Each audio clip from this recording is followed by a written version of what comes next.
Bienvenidos a su programa Respuestas Apologéticas, un espacio en que desde la razón daremos respuesta a sus dudas sobre la fe. Mi nombre es Dante Urbina, apologista católico, y voy a acompañarlos en este viaje. Bueno, vamos a las preguntas.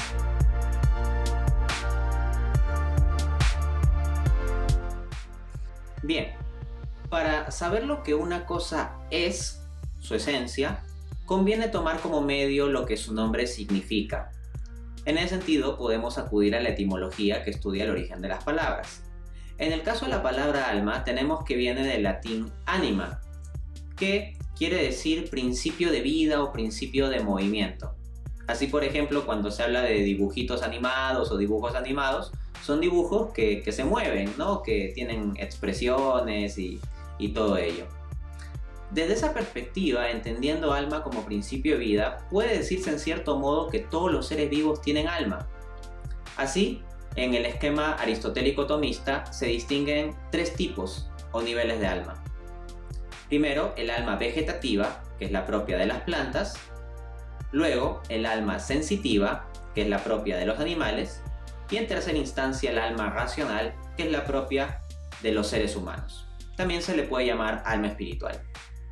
Y básicamente esa sería una cierta aproximación al concepto filosófico y teológico de alma.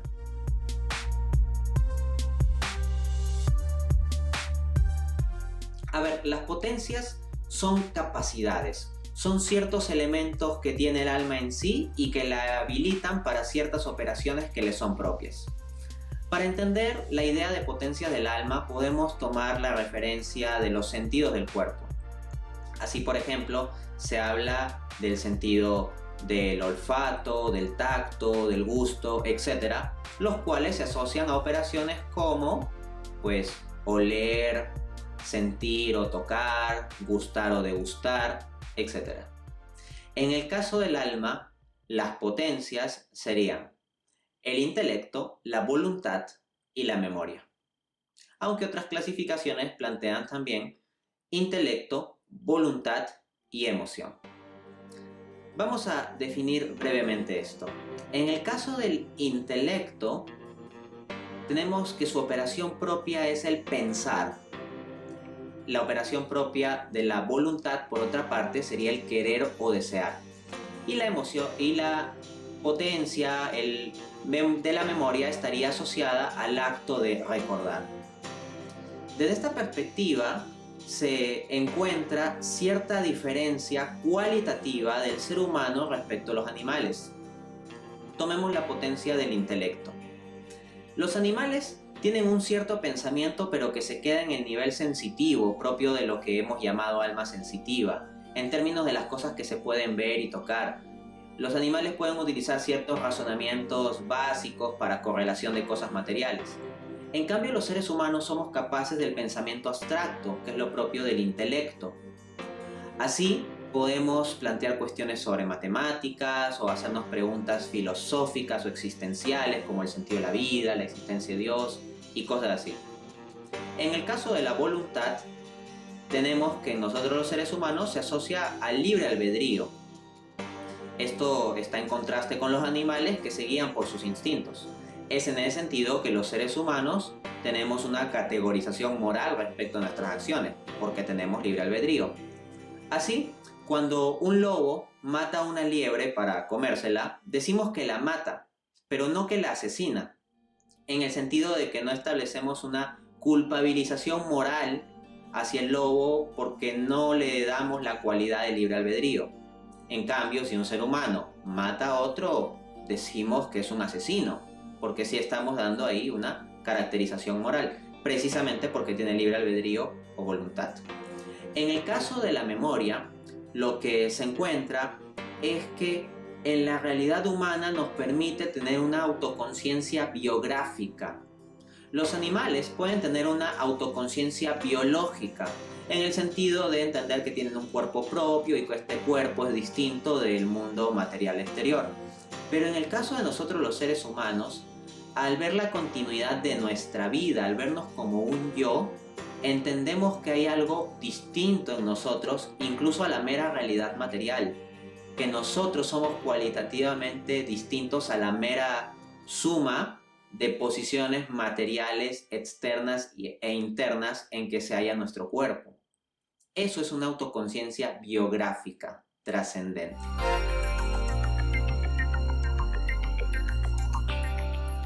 Sobre esto hay básicamente dos posturas. Por un lado, la postura dicotómica, que plantea que tendríamos simplemente dos componentes, cuerpo y alma. De otro lado está la postura tricotómica, la cual plantea que tenemos tres componentes, cuerpo, alma y espíritu. Y existe debate filosófico y teológico entre estas posturas. De hecho, si vamos a la Biblia, encontramos ciertos textos que apuntan en un sentido o en otro. Así, por ejemplo, encontramos en Mateo 10:28 que dice Jesucristo, abro cita, no teman a los que matan el cuerpo, pero no pueden matar el alma. Teman más bien a aquel que puede destruir el alma y el cuerpo enviándolos al infierno. Entonces, vemos que en su lenguaje Jesús parece asumir una estructura dicotómica, cuerpo-alma, respecto al ser humano. Sin embargo, también tenemos textos como 1 Tesalonicenses 5:23, en que el apóstol Pablo escribe, y que el Dios de paz los santifique por completo, y que todo su ser, espíritu, alma y cuerpo, sea preservado irreprensible para la venida de nuestro Señor Jesucristo. Esto es interesante porque aquí Pablo en su lenguaje parece asumir una postura tricotómica, en tanto refiere el ser de nosotros a tres componentes, ¿no? Espíritu, alma y cuerpo. ¿Cómo hacer respecto de este debate? Pues creo que se puede plantear una cierta postura de síntesis entre ambas, en el sentido de decir que el ser humano sería una unidad sustancial de cuerpo y alma espiritual. Entonces, en la parte inmaterial nuestra, o la parte incorpórea, lo que tendríamos es el alma espiritual. Desde esa perspectiva, el espíritu sería un añadido cualitativamente distinto en el alma y cualitativamente distinto respecto a los animales. Así, por ejemplo, en el libro de Génesis, capítulo 1, versículo del 26 en adelante, encontramos que se dice que el hombre es creado a imagen y semejanza de Dios. Algunos ateos a veces sin entender esto dicen, oh, entonces Dios debe tener nariz porque como nosotros tenemos nariz y somos a imagen y semejanza de Dios, entonces Dios debe tener nariz. Pero no, nosotros no somos a imagen y semejanza de Dios por nuestro cuerpo, sino precisamente por la cualidad espiritual de nuestra alma. ¿Cómo sabemos esto? Porque en el mismo texto de Génesis, a continuación de que se dice que seremos a imagen y semejanza de Dios, se dice para que el hombre domine sobre las bestias, sobre los animales. El punto es, nosotros ¿en qué superamos a los animales? No en el cuerpo, porque hay animales que son más grandes, más rápidos, más fuertes que nosotros. Los superamos en el alma, precisamente en tanto tenemos las potencias como el intelecto y la voluntad. Desde esa perspectiva entonces conviene mejor hablar de alma espiritual en el caso del ser humano. Y precisamente la fe católica llega a esta síntesis. En el Catecismo de la Iglesia Católica, numeral 367, leemos lo siguiente. A veces se acostumbra a distinguir entre alma y espíritu. La Iglesia enseña que esta distinción no introduce una dualidad en el alma. Espíritu significa que el hombre está ordenado desde su creación a su fin sobrenatural. Entonces vemos que hay un cierto orden natural de cosas, donde estarían las plantas y los animales que, como se dijo, tendrían sus almas vegetativa o sensitiva, pero en el caso del hombre va más allá del mero orden natural, o sea, se orienta hacia lo sobrenatural. Hay un plus, hay un algo más en el alma del hombre, y eso es su cualidad espiritual, el alma espiritual. Nótese en ese sentido que en el relato de Génesis, cuando se habla sobre la creación del hombre, Dios hace un muñequito de barro, y esto significa que la corporeidad del hombre viene de la naturaleza, o se relaciona con el mundo natural. Pero, en cuanto al espíritu del hombre, viene del soplido de Dios. Dios sopla, entonces hay algo que viene de una fuente trascendente, más allá del mero mundo natural.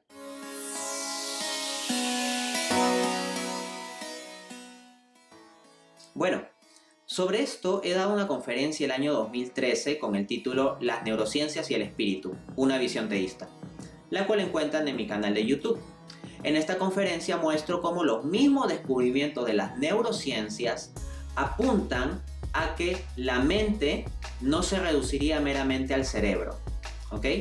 Entonces, habrían ciertas señales en el estudio de las neurociencias mismas de que tendríamos efectivamente un espíritu. Y no estoy solo en esta postura, sino que un científico prestigioso como Muriel Beauregard, en su libro titulado The Spiritual Brain, A Neuroscientist's Case for the Existence of the Soul, publicado en 2008, argumenta esto. Se nota claro desde la traducción del título, ¿no? Que en español sería El cerebro espiritual, el caso de un neurocientífico para la existencia del alma. Entonces, ¿cómo podemos argumentar en concreto, pero para dar una respuesta más específica, que el intelecto y la voluntad no son meros mecanismos del cerebro? A ver, el cerebro es un ente material, simplemente un ente material, bastante complejo, con muchas capacidades, pero un ente material al fin y al cabo. ¿Y qué hay con el intelecto? Con el intelecto nosotros los seres humanos somos capaces de establecer conexiones inmateriales entre entes inmateriales. Así, por ejemplo, pensemos en la teología. Podemos establecer la relación entre Dios y los ángeles y establecer proposiciones en esos términos. Pero esas proposiciones son de orden inmaterial, no son cosas que podamos ver y tocar. Y los términos de tales proposiciones, Dios y ángeles, son también inmateriales. Entonces en nuestra mente somos capaces de establecer relaciones inmateriales entre entes inmateriales.